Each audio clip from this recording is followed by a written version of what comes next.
Today, this project is built by Ndi IGBO through Ndi IGBO Cultural and Social Enlightenment for Unity Foundation for the Igbo age. Unify Igbos now.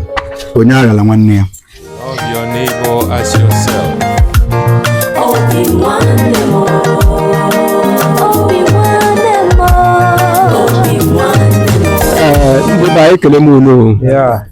I may be a cabia, giving me a kai, Alican trouble.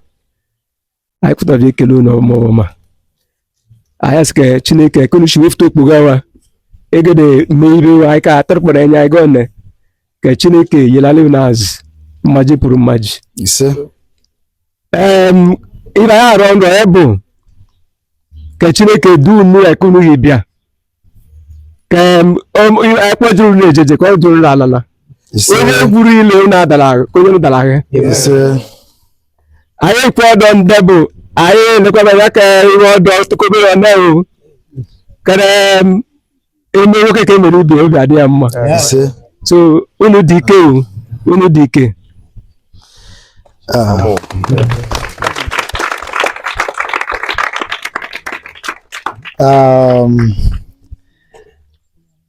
Ndi sabeke lemon. Yeah. Ndi sabeke lemon. Yeah. Ndi sabeke. Yeah. Ndi sabeke. Yeah. Ndi sabeke. Yeah. Ali Igbo niile kwesonu.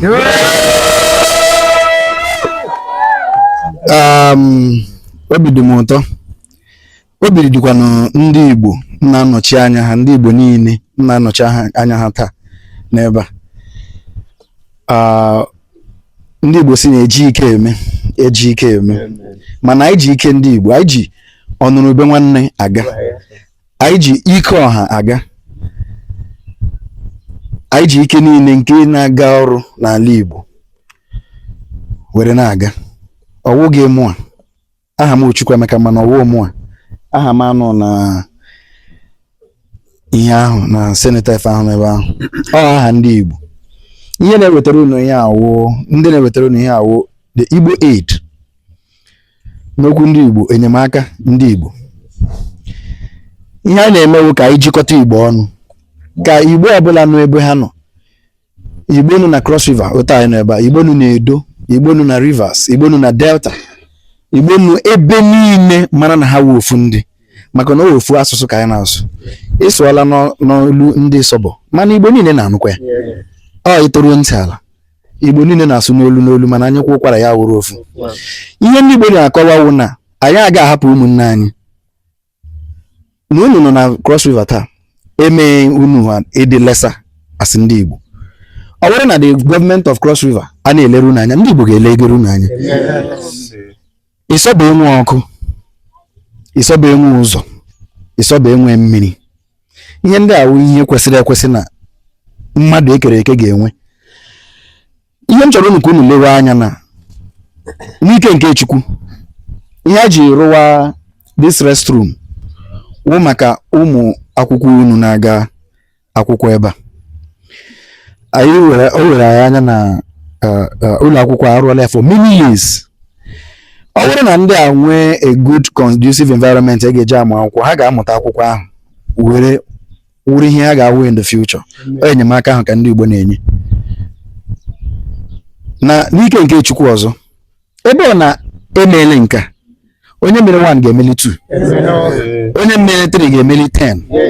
Otu ahụ ka anyị si na-ekwu. Si na aka ndị na-atụtụ ego a eji na-arụ ihe a, aka ndị Igbo akpa ọbụla esi na-ewepụta ego a, na akpa ahụ mmaji kwuru mmaji, akpa ahụ aga akọ udu akọ mmiri. Ịsọbọ chọrọ ọkụ, Ịsọbọ chọrọ ụzọ. N'ike nke Chukwu ihe ndị ahụ ga-abịa. Anyị gawala okwu mmiri, mana biko o nwekwara ihe ndị anyị kọwara na ha ga-emere ha. N'ike nke Chukwu ka anyị ga-eji emezu ihe ndị a. Ọnụrụbe nwanne agbala ọsọ. Ụmụ akwụkwọ, ana m ekele unu. Ụmụ akwụkwọ kwenu. Ihe m na-arịọ unu wụ wụrụnụ ezigbo mmadụ. Mana na unu wụ ụmụ Igbo. Asụsụ a na-asụ ebe a wụ gịnị? Igbo. n'olu ndị Ịsọbọ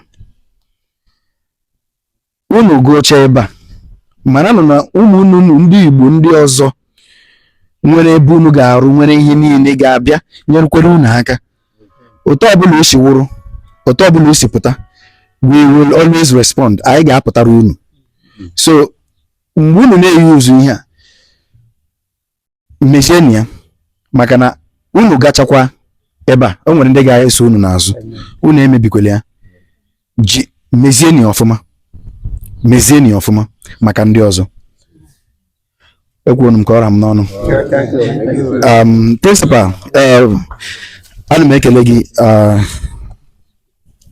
mgbe the other time ị hụrụ m what we did was the foundation laying and I thank you so much. I thank you for the belief. We believe that our people will respond and they did. We will do more by the grace of God. I am go a lot of things remember. I will still communicate with Ndi IGBO here our library hall. Yes. Nke our exam hall. Normal hall ndị obodo ga rent likwe.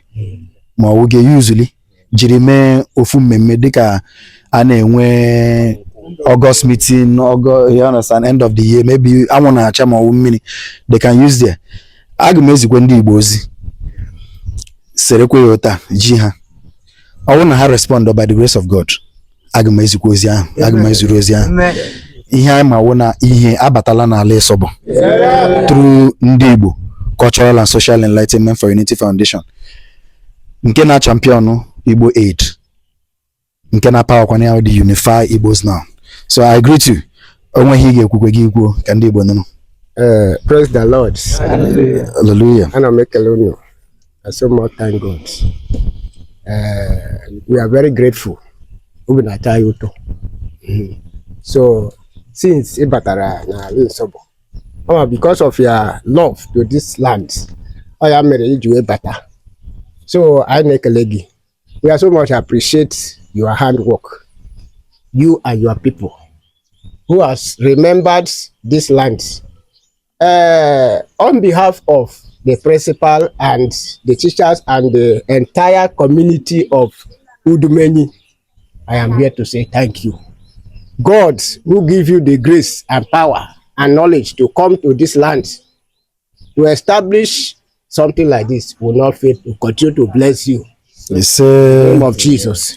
So just like what our chief has said, we have received you people and we are still expecting much because a child who maybe has entered in a place and chop, he will always eye on that house because that is where he benefits. So that is our own heart desire based on you, Ndi IGBO. All of us are IGBO, just like you said. So we are very happy that IGBO have remembered their fellow Igbos. Thank you. Let it continue, and God will not fail to bless all of us. He said, I get proceed. Ka anyị gbape ya.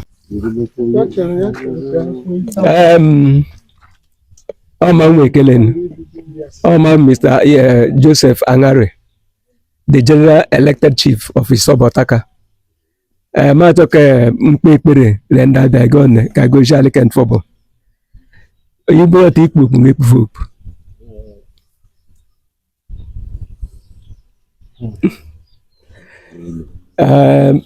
Alikan fobo. Agreement duareka devja. Aya numu tutu.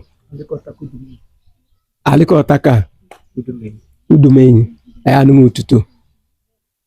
Anyị Chineke nọ n'eluigwe anyị kelekwa nwere ndị abịa anyị ka ọ na-eke ịdị anya ta nwune kebewa anyị asị nna ka igozie ebe deka ọbụ ibe ebe gegere bịa ka ebenyere anyị eke anya taa anyị re oge dege maọbụ peni maọbụ okpogolo ya tinye mere anyị ka anyị ka amadụ natara gị bagberu anyị ka asị eke ọbụla ka eji wofute ka Chineke gozie ebe alala ka ebe Chineke gozikwa ebe o anyị ekwuchi ike ọ bụ egbe bere ugo beru onye ski bebe eberu okosheka oberu teko okosheka oberu nke akwa ya anyị gara asụ were ọwa bụ mvụ anyị abụ ebo anyị abụ eto and nwoke nwere ike egbu anyị kara gbugbu anyị dịwa too much anyị asị ya Chineke ka trouble lee ndị ada anyị gaa one ekebe ishikwebu bịa ka Chineke gozie ewe si ya n'aka Jizọs. Ise.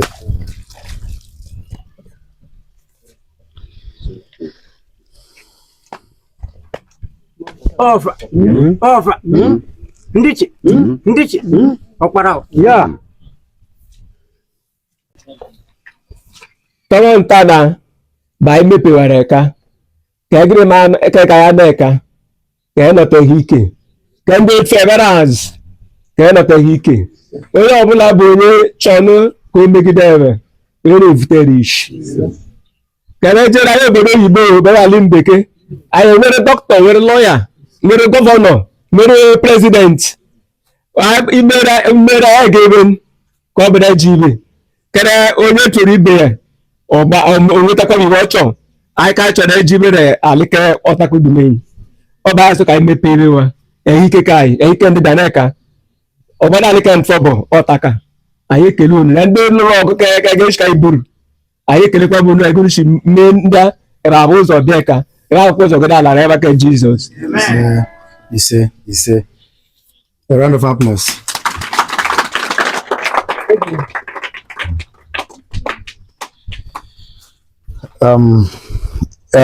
Ihe a wụ restroom. Ọ dịghị much, mana ọ dị much. Anyị na-ekwu sị na ndị ga-eyuzi ya ma ndị tụrụ ego ya na Chineke ga-agọzicha anyị niile. Otu ka ọ ga-adị. Today, this project is built by Ndi IGBO through Ndi IGBO Cultural and Social Enlightenment for Unity Foundation for the Igbo Aid. Unify Igbos now. Onye aghala nwanne ya. Ike ọha. Ọnụrụ be nwanne agbala ọsọ. Otu ka ọ dị. Udo.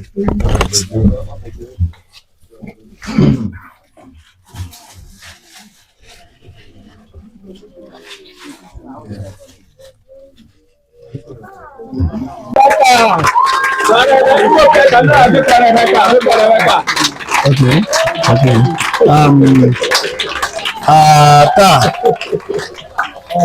Taa ihe awụ igodo the key eji aba ebe a anyị na-enyefe ya n'aka the community head ya nwa ga-amazi ebe ọ ga-enye ya. Thank you. Anyị na-ekele site n'aka ndị Igbo.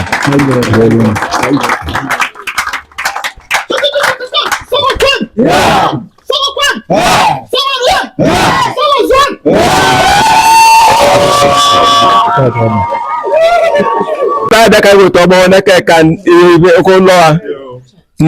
of the principal of the school.